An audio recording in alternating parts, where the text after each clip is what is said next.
খবর পড়ছি news studio YouTube চ্যানেলের পক্ষ থেকে। প্রথমে জানাবো হেডলাইন্স, তবে তার আগে এখনো পর্যন্ত যারা আমাদের চ্যানেলটিকে সাবস্ক্রাইব করেননি তারা অবশ্যই চ্যানেলটিকে সাবস্ক্রাইব করুন এবং পাশে থাকা ঘন্টাটি বাজিয়ে দিন, যাতে সবার আগে ভিডিওটি আপনি দেখতে পারেন। এবং আপনি কোথা থেকে দেখছেন সেটা অবশ্যই কমেন্টের মাধ্যমে আমাদের জানাবেন। জানাবো এই মুহূর্তে বিশেষ সংবাদ। পশ্চিমবঙ্গ প্রদেশ কংগ্রেসের সঙ্গে বৈঠকে রাহুল খড়গে, সভাপতি বদল হবে কি? বাজেট বিতর্ক, বিরোধীদের তোপে কোণঠাসা সরকার। দুটি অর্থ বিষয়ক বিল বাতিল নিয়ে আলোচনা বিধানসভায়। কোচিংয়ের বেসমেন্টে মৃত্যু দিল্লিতে, তদন্ত কোন পথে? রেশন দুর্নীতি তদন্তে ফের অভিযানে ইডি। বসিরহাটের জ্যোতিপ্রিয় ঘনিষ্ঠ চালকল মালিকের বাড়িতে বাংলার 12 জন বিজেপি সাংসদদের সঙ্গে প্রধানমন্ত্রীর সাক্ষাৎ। ঘরে ডেকে মোদী কি বললেন সুকান্তদের? বাংলা ভাগ করতে এলে দেখিয়ে দেব। মুখ্যমন্ত্রীর বাজেটে উত্তরবঙ্গ বঞ্চনা নিয়েও আক্রমণ মমতার। 26,000 চাকরি বাতিলের রায়কে চ্যালেঞ্জ করে আরও একটি মামলা সুপ্রিম কোর্টে যুক্ত হলো মূল মামলায়। মণিপুরের মুখ্যমন্ত্রীর সঙ্গে দিল্লিতে বৈঠকে মোদী। হিংসা শুরু 18 মাস পর প্রথম, পরিস্থিতি নিয়ে আলোচনা। ওরা মমতাকে বলতে দেবে না, এটাই স্বাভাবিক। মাইক বন্ধনের বিধানসভায় ববি। ওয়াকআউট বিজেপির। ভোট খরচ বাবদ রাজ্যের পাওনা 2,000 কোটি টাকা দাবি মুখ্যমন্ত্রী মমতা বন্দ্যোপাধ্যায়ের। মোদী সরকারের বিরুদ্ধে জলযুদ্ধে অবতীর্ণ মমতা। তিস্তা থেকে ভাঙন, বন্যা, আবারও দিল্লি চলো ডাক। মমতার নির্দেশে সুজিত যাবেন সন্দেশখালী। পদ পূরণের সিদ্ধান্ত নেবেন তৃণমূল নেত্রী। প্রদেশ কংগ্রেসের সভাপতি বদল, সেই ইঙ্গিতই দিলেন বেণুগোপাল। অধীরের পর কে দায়িত্ব নিতে চলেছে? নির্বাচনে জয়ের পর প্রথম প্রশাসনিক বৈঠক করলেন দেব। ঘাটাল মাস্টার প্ল্যান নিয়ে কি বললেন তিনি? জমি দুর্নীতি মামলায় আপাতত স্বস্তি হেমন্ত সোরেনের। জামিন বাতিল চেয়ে ইডির আবেদন খারিজ সুপ্রিম কোর্টে। যারা বোঝেন তাদের হাতে থাক শিক্ষা। মোদীর বইয়ের নামও উল্লেখ করে রাজ্যসভায় কটাক্ষ তৃণমূলের ডেরেকের। উপাচার্যের গাড়ির সামনে শুয়ে বিক্ষোভ টিএমসিপির। 18 দিন ধরে আন্দোলন কাজী নজরুল বিশ্ববিদ্যালয়ে। দলগতভাবে বিজেপি বাংলা বিভাজনের পক্ষে নয়, দাবি করলেন বিরোধী দলনেতা শুভেন্দু অধিকারী। 2014 সালের টেটের শংসাপত্র পাবেন পরীক্ষার্থীরা, দিতে হবে 3 সপ্তাহের মধ্যে, নির্দেশ দিল কলকাতা হাইকোর্ট। ঝাড়খণ্ডে বেলাইন হাওড়া থেকে মুম্বাইগামী ট্রেনের 18টি বগে, মৃত 2 জন, আহত অত্যন্ত 20 জন। হুগলির স্বাস্থ্য ব্যবস্থা চরম খারাপ। আলোচনায় বসবো দিদির সঙ্গে। প্রসূতির মৃত্যু নিয়ে মন্তব্য রচনার। ধর্মের ভাগাভাগি করি না, শুভেন্দুর সংখ্যালঘু রাগ নিয়ে বিধানসভায় ঐক্যর দর্শন শোনালেন মমতা বন্দ্যোপাধ্যায়। দিনভরের কি বিশেষ খবর রয়েছে জানাবো বিস্তারিত। পশ্চিমবঙ্গ প্রদেশ কংগ্রেসের সভাপতি বদল হবে কি? নতুন রাজ্য কমিটিতে বা কারা থাকবেন? এই বিষয়ে নেতৃত্বের সঙ্গে সোমবার সন্ধ্যা থেকে রাত পর্যন্ত আলাদা করে কথা বলেছেন এআইসিসির সাধারণ সম্পাদক কেসি বেণুগোপাল। আজ পশ্চিমবঙ্গ প্রদেশ কংগ্রেসের সঙ্গে বৈঠক করবেন রাহুল গান্ধী এবং এআইসিসি সভাপতি মাল্লিকার্জুন খড়গে। প্রদেশ কংগ্রেসের পরবর্তী সভাপতি কে হবেন, রাজ্য কমিটি বা কেমন হবে, তা নিয়ে আজ বৈঠক কংগ্রেসের দিল্লি দপ্তরে। প্রদেশ কংগ্রেস সভাপতির পদ কি বদল হবে, অধীরের জায়গায় কি অন্য কাউকে বসানো হবে, তা নিয়ে আলোচনা করতেই বাংলার কংগ্রেস নেতাদের সঙ্গে কথা বলছেন বেণুগোপাল। আজ রাহুল খড়গের সঙ্গে বৈঠকের পর মোটামুটি স্পষ্ট হয়ে যাবে পরবর্তী সভাপতি কে হবেন। এই খবরের দিকে আজ নজর থাকবে। দিল্লির কোচিং সেন্টারের বেসমেন্টে ঢুকে পড়া জলে ডুবে 3 পড়ুয়ার মৃত্যুর ঘটনাকে কেন্দ্র করে উত্তাল গোটা দেশ। এই ঘটনায় ইতিমধ্যে কোচিং এর মালিক এবং সেন্টারের কোঅর্ডিনেটরকে গ্রেপ্তার করা হয়েছে। আপের মন্ত্রী অতসী মার্লেনা এই ঘটনায় উচ্চ পর্যায়ে তদন্তের নির্দেশ দিয়েছে। দিল্লির মেয়রের নির্দেশেও তদন্ত শুরু হয়েছে। ঘটনার পর নড়েচড়ে বসেছে পুরসভা। এখন দেখার বিষয় আজ ঘটনার রেশ কোন দিকে গড়ায়। বিধানসভার অধিবেশন বসবে আজও। অধিবেশনের প্রথমার্ধে প্রশ্নোত্তর পর্বে অংশ নেবেন তৃণমূল ও বিজেপির বিধায়করা। দ্বিতীয়ার্ধে 2টি অর্থ বিষয়ক বিল বাতিল নিয়ে আলোচনা হতে পারে। এই খবরের দিকে আজ নজর থাকবে। সংসদে বাজেট বিতর্কে প্রতিদিনই কোনো না কোনো বিষয় নিয়ে বিরোধী দলগুলির সাংসদেরা সরকারকে কোণঠাসা করার চেষ্টা করেছে। গতকাল সোমবার বিরোধী দলের নেতা রাহুল গান্ধী লোকসভায় নরেন্দ্র মোদী, অমিত শাহ, মোহন ভাগবত, অজিত ডোভাল ও 2 শিবভূতির নাম করে জানান, এদের রচিত চক্রব্যূহের সাধারণ মানুষের অবস্থা দুর্বিষহ হয়ে উঠেছে। কর সন্ত্রাস আম জনতাকে কঠিন পরিস্থিতির মুখোমুখি দাঁড় করিয়ে দিয়েছে। আজও সংসদে বিতর্ক চলবে, নজর থাকবে সেই সমস্ত খবরের দিকে।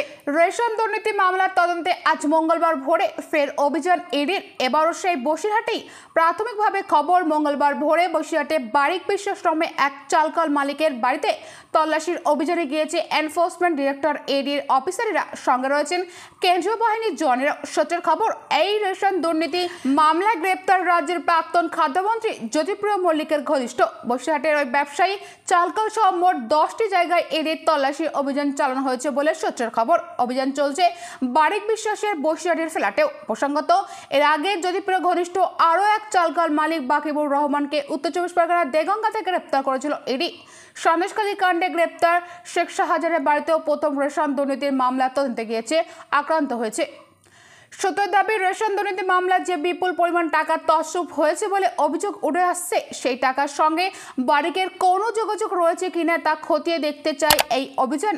এডি সূত্রের খবর, রেশন দুর্নীতি, কালো টাকা বিভিন্ন ঘুরপথে সাদা করার চেষ্টা করা হয়েছে।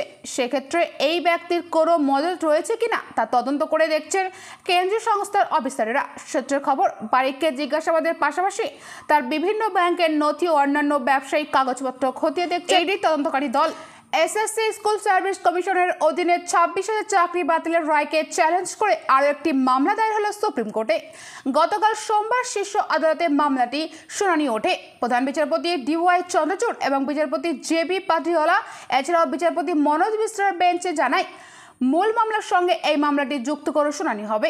আগামী 6 আগস্ট মূল মামলার শুনানি রয়েছে। ওই দিন এই মামলাটি শুনানি হবে। চাকরি বাতিলের রায়কে চ্যালেঞ্জ করে এর আগে সুপ্রিম কোর্টে দ্বারস্থ হয়েছিল পশ্চিমবঙ্গ সরকার।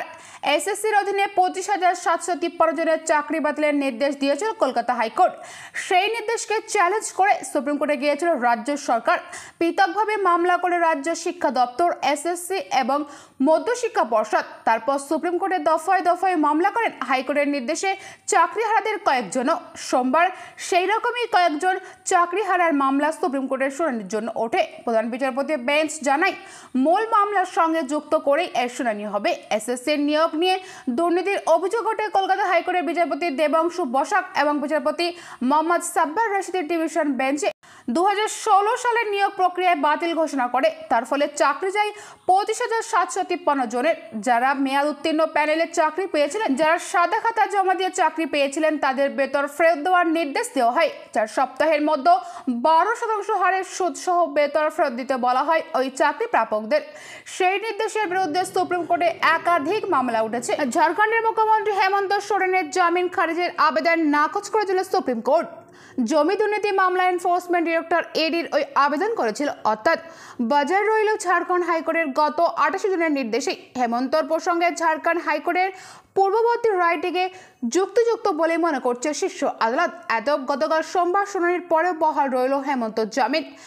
জেএমএম ঝাড়খণ্ড মুক্তি মোর্চা প্রতিষ্ঠাতা শিবু সোরেনের পুত্র হেমন্তের জামিনের প্রসঙ্গে গতকাল সোমবার ইডির পক্ষে আইনজীবীর যুক্তি ছিল, জামিনে ছাড়া পেয়ে পুনরায় একই অপরাধ করতে পারেন হেমন্ত।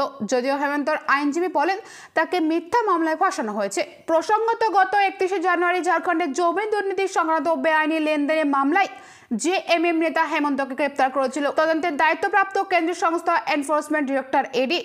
গ্রেপ্তারির আগে মুখ্যমন্ত্রী পদ থেকে ইস্তফা দিয়েছিলেন তিনি। গত 13 মে বেআইনি আর্থিক লেনদেনের প্রতিরোধ আইন PMLA সংক্রান্ত রাঁচির বিশেষ আদালত হেমন্তের জামিনের আবেদন খারিজ করে দেয়।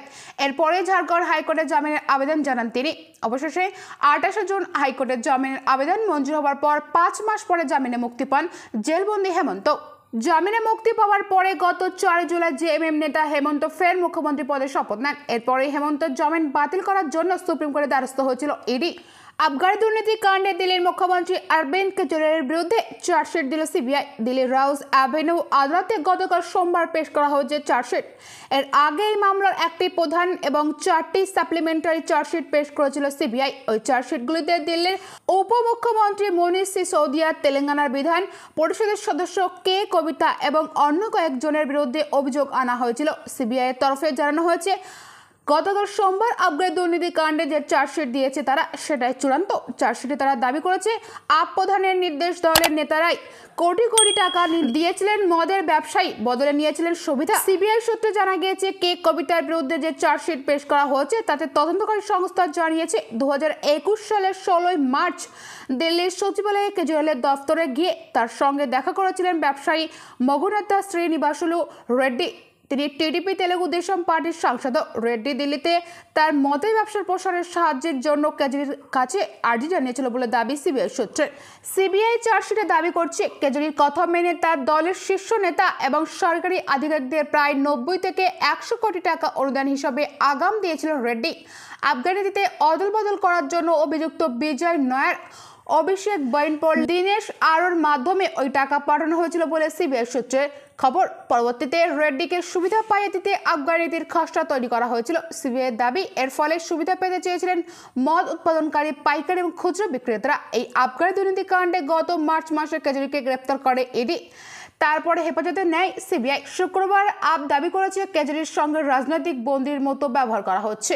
আপের রাজ্যসভার সাংসদ সন্দীপ পাঠক দাবি করছেন, দিল্লির মুখ্যমন্ত্রীর ষড়যন্ত্রের শিকার। এই ছিল বিশেষ বিশেষ সংবাদ। পরবর্তী বিস্তারিত খবর পেতে আমাদের চ্যানেলটিকে সাবস্ক্রাইব করুন এবং পাশে থাকা ঘন্টাটি বাজিয়ে দিন, যাতে সবার আগে ভিডিওটি আপনি দেখতে পারেন। ভিডিওটি ভালো লাগলে অবশ্যই লাইক, কমেন্ট, শেয়ার করবেন। Thank you friends, thank you for watching.